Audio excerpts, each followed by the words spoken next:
Since George Floyd's death at the hands of the Minneapolis police over 2 weeks ago, conversations involving systemic racism and police brutality have entered the mainstream. Slowly, individuals, companies, and industries are being pushed to see how their actions continue the status quo and marginalize black folk. Lawmakers across the country have begun to respond, with many local and state officials taking steps to ban chokeholds and remove armed police officers from schools. Monday morning, Congress began to act, with top Democrats gathering in the Capitol to take a knee in honor of Floyd. The lawmakers donned kente cloth stoles, which led to widespread criticism of the performative gesture, causing activists, young black voters, and even Trevor Noah to speak out. I understand the symbolic gesture of kneeling to remember George Floyd. What I don't understand is why they had to dress like extras from Coming to America too. Democrats gathered later that morning for a press conference to announce the Justice in Policing Act, which the lawmakers touted as a police reform bill which calls for dramatic change to law enforcement practices that removes decade-old laws that Democrats believe have led to the deaths of black Americans by police. Democrats aim for the bill to be voted on by the end of June, but it's unlikely to pass in the Senate given their recent struggles to pass a bill which would make lynching a federal crime.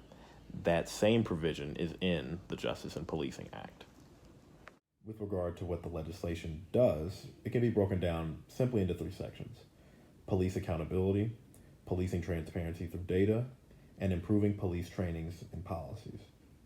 The bill moves to do a bunch of different things, most notably banning chokeholds, making it easier to sue police officers who unjustly injure or kill citizens.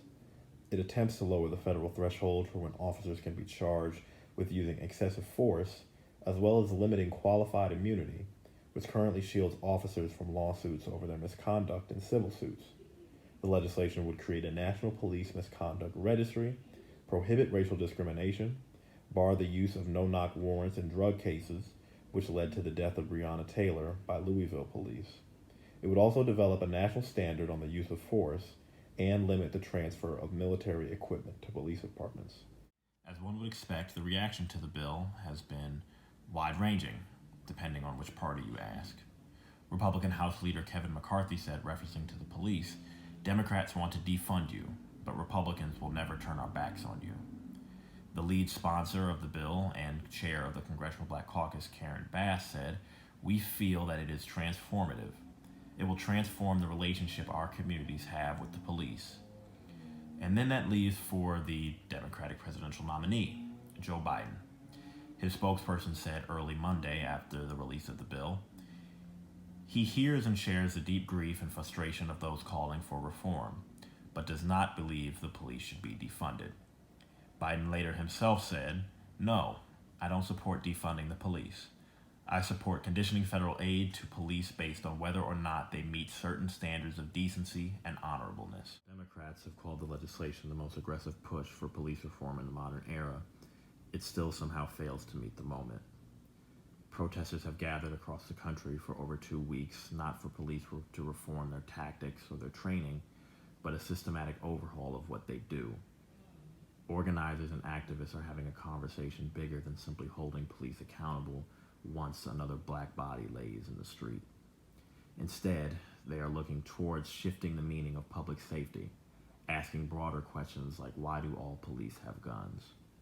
Until Democrats realize that a systemic century-old problem cannot be fixed with minor tweaks to the rules, but a rebuilding of the system, the protesters will continue to be heard, but not understood. Be sure to follow the What's Really Going On podcast on all platforms. Our social media is WRGO Pod on Instagram and Twitter. Please be sure to subscribe, listen, and like on YouTube, Apple Podcasts, Spotify, SoundCloud, and Google Podcasts.